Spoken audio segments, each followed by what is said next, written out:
Sœur Blandine Roche, née en 1906 en Tunisie de parents colons, décédée en 1999 en France.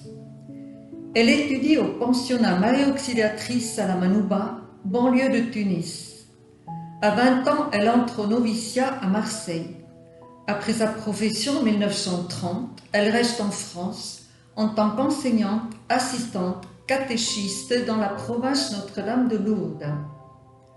En 1954, à la veille de l'indépendance de la Tunisie, elle retrouve le pensionnat de sa jeunesse à la Manouba en tant que directrice. L'indépendance du 20 mars 1956 plonge l'Église du jour au lendemain dans une situation imprévue et difficile à gérer. Les Européens, fonctionnaires, commerçants, agriculteurs, militaires partent en masse. Les églises, les écoles chrétiennes se vident. Les prêtres des congrégations religieuses, dont les Salésiens de Don Bosco, suivent ce mouvement. 9 juillet 1964, le modus vivendi, un accord entre le Vatican et l'État tunisien, entre en vigueur. L'essentiel de l'immobilier de l'Église passe à l'État. Le dernier salésien, le père Vincent Cali, part. La communauté des filles de Marie Auxiliatrice à la Manouba représente désormais à elle seule le charisme salésien. Sœur Blandine encourage la communauté à s'ouvrir au pays devenu terre de mission, à la population musulmane, à relever les défis. Voir partir, perdre les petites chrétiennes de l'école, de l'internat, du patronage, et répondre à la demande imprévue des enfants musulmans qui réclament la place, représente un immense défi personnel, communautaire, éducatif, pastoral, salésien.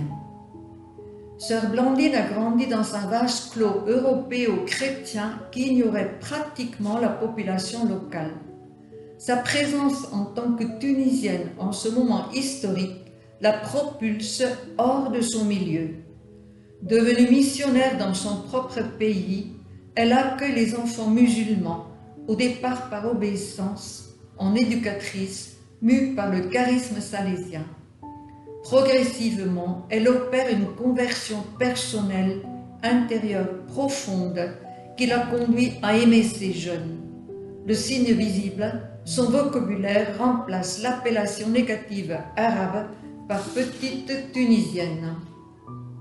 Les 15 filles de Marie Auxiliatrice, unies aux autres congrégations et à l'Église, assument la situation, l'incertitude, l'insécurité, les nouveautés.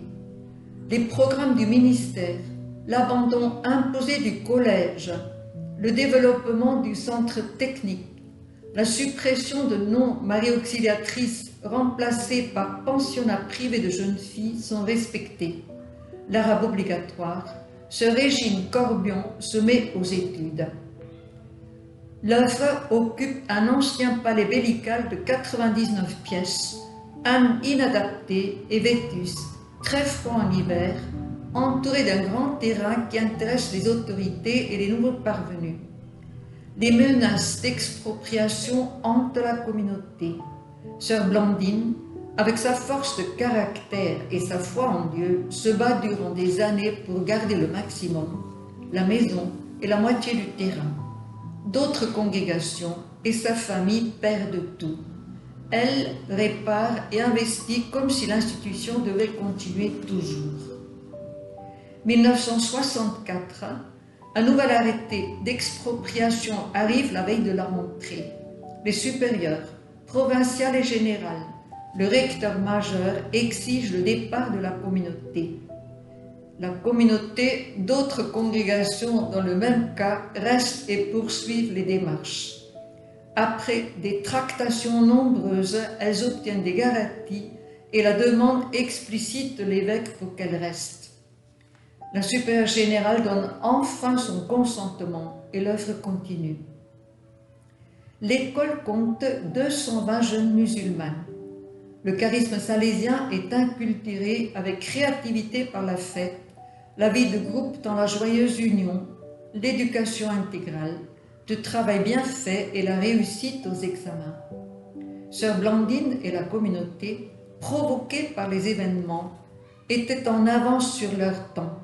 Pour elle, le charisme salésien est universel et s'adresse à la jeunesse au-delà des seuls chrétiens. Leur accueil de l'autre différent pose aussi des jalons discrets du dialogue islamo-chrétien.